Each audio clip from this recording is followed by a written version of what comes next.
आज की घटना में एक महिला को पता चलता है कि उसके पति की बदमाशों ने गोली मारकर हत्या कर दी है। जैसे ही ये खबर महिला के कानों तक पड़ती है, महिला जोर जोर से चिल्ला चिल्ला कर रोने लगती है।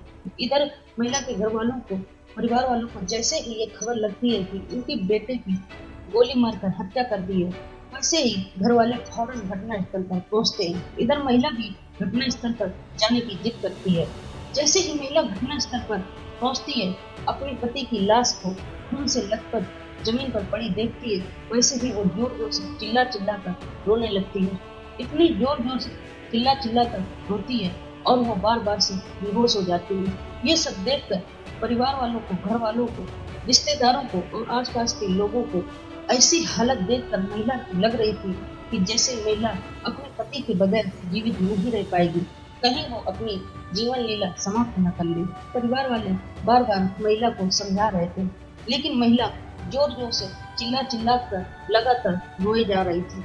आज की जो सच्ची घटना है वो बिहार प्रदेश के आज की जो सच्ची घटना है वो बिहार प्रदेश का एक जिला पड़ता है मोतिहार। मोतिहार का एक थाना क्षेत्र लगता है चिरैया। इसी थाने क्षेत्र के अंतर्गत एक गांव आता है मुहद्दीपुर। इसी मुहद्दीपुर का रहने वाला प्रमोद, जिसकी उम्र लगभग 28 साल हो गई, वो ब्याज का काम करता था। लोगों को पैसा ब्याज में उधार देता था। उसी ब्याज के पैसों से उसका घर का खर्चा चलता था। प्रमोद की शादी 2018 में हो चुकी थी और उसकी एक 3 साल की बेटी थी। 16 सितंबर की शाम लगभग 6 बजे का समय होगा।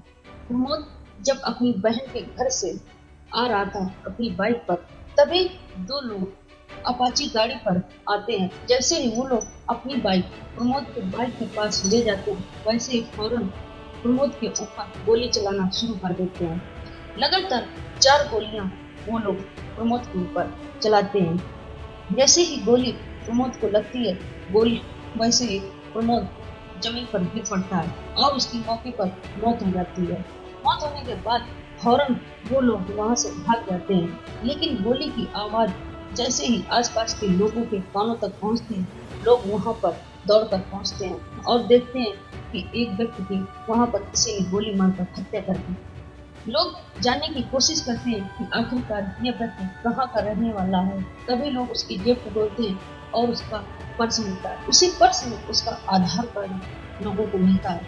उस आधार कार्ड के माध्यम से पता चलता है कि ये पास के ही गांव का रहने वाला मोहद्दीपुर का है।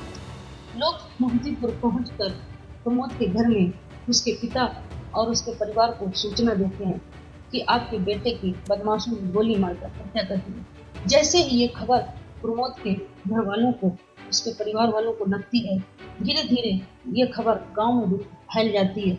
लोग घटनास्थल पर पहुंच जाते हैं।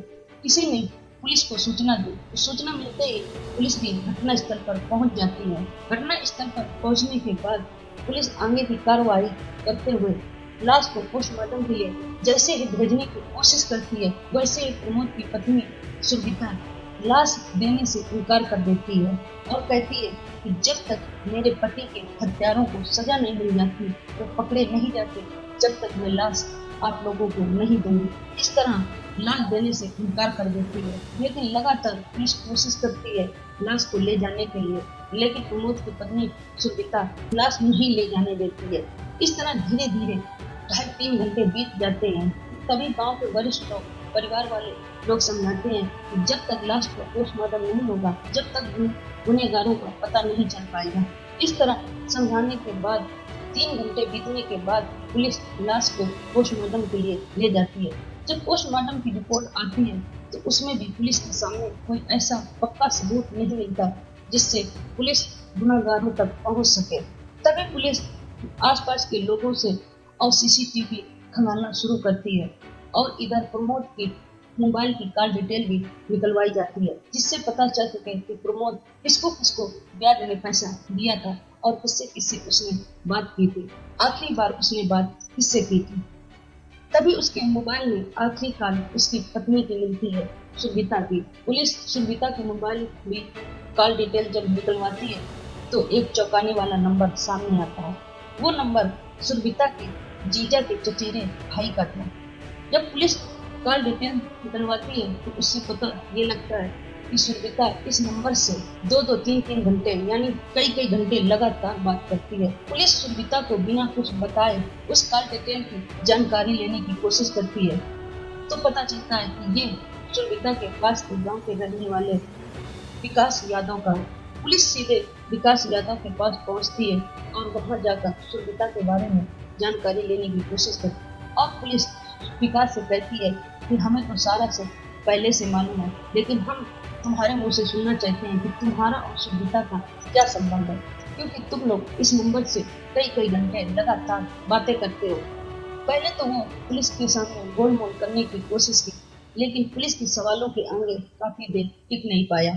उसने पुलिस को सारा सच बताया।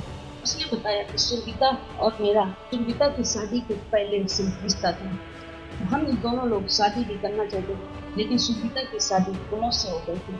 हम दोनों के बीच संबंध भी है। इस तरह विकास ने पुलिस के सामने सारा सच बता दिया। पुलिस जब सारा सच जानने के बाद सीधे प्रमोद के गांव पहुंचती है और वहां पर लोगों के सामने और परिवार के सामने जो सारा सच बताया वो सुनकर लोगों के पैरों पर जमीन खिसक गई। जो पत्नी कुछ घंटे पहले जोर जोर से चिल्ला कर लोगों के सामने रो रही थी, कह रही थी कि जब तक मेरे पति के हत्यारों को सजा नहीं मिल जाती मुझे चैन नहीं मिलेगा, वही अपनी पति की कातिल निकलती है। पुलिस जब सुरभिता से पूरी जानकारी लेने की कोशिश करती है तो पुलिस के सामने सुरभिता भी टूट जाती है और सारा सच कबूल कर लेती है। वो पुलिस को बताती है मेरा और विकास का शादी से पहले का रिश्ता है, लेकिन कुछ साल बाद मेरे पति को मेरे और विकास के रिश्ते के बारे में भनक लग गई थी। मेरे पति प्रमोद ने कहा था जिस दिन मुझे पक्का सबूत मिल गया उस दिन मैं तुम्हारे बॉयफ्रेंड विकास को गोली मारकर हत्या कर दूंगा। ये बात सुनकर मैं परेशान हो गई थी और मेरी आए दिन प्रमोद से लड़ाई झगड़ा भी होती थी। जब मैंने ये बात विकास को बताई कि मेरे पति को सारा से पता चल गया है, वो तुम्हें गोली मार देगा, या तो तुम उसे मार दो या तो तुम्हें वो मार देगा। इस तरह विकास ने सुरभिता के कहने पर प्रमोद को मारने का प्लान बनाता है और वो 32,000 रुपए की सुपारी दे देता है गोलू नाम के शूटर को। गोलू शूटर 32,000 रुपए लेने के बाद प्रमोद की गोली मारकर हत्या कर दी। किस तरह एक महिला ने अपने ही प्रेमी के साथ मिलकर अपने ही पति की हत्या कर दी। पुलिस के सामने उसने सारा जुर्म कबूल कर लिया।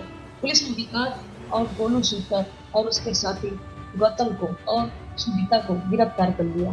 गिरफ्तार करने के बाद फिलहाल वो लोग अभी जेल में हैं। आज की घटना में इतना ही है। कल फिर मैं आप लोगों के सामने एक ऐसी सच्ची घटना लेकर हाजिर हूँ। जब तक आप हमारे साथ बने रहिए सच्चे घटना चैनल।